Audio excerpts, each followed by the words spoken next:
ঠিক ১ বছর আগে তাহসান রহমান খান ও রোজা আহমেদের নবদাম্পত্য জীবনের ঘোষণা সবাইকে চমকে দিয়েছিল। বছর না ঘুরতেই তাদের বিচ্ছেদের খবর আরও বেশি ব্যথা দেয় এই যুগলের ভক্তদের মনে। এই সংবাদটি প্রকাশের পর থেকেই গত কিছুদিন ধরে বেশ সরগরম ছিল সামাজিক যোগাযোগ মাধ্যম।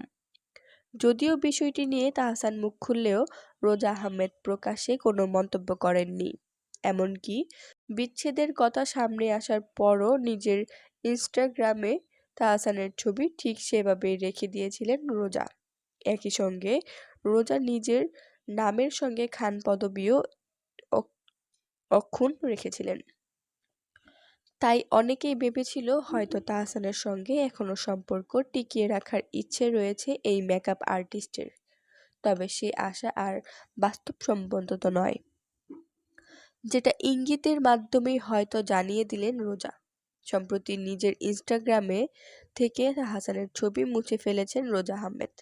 নিজের নামের সঙ্গে খান পদবি যুক্ত করেছিলেন, মুছে ফেলেছেন সেটাও।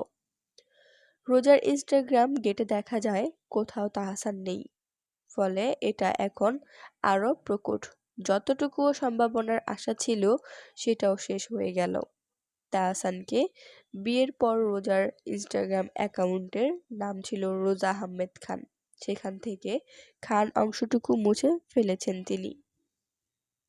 উল্লেখ্য, মাত্র ৪ মাসের পরিচয়ে পারিবারিকভাবে গত বছরের ৪ জানুয়ারি রোজা আহমেদকে বিয়ে করেন গায়ক ও অভিনেতা তাহসান খান।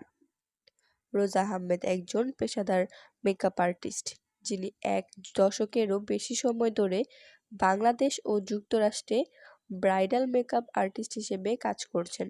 নিউ ইয়র্কে তার নিজস্ব একটি মেকআপ প্রতিষ্ঠানও রয়েছে।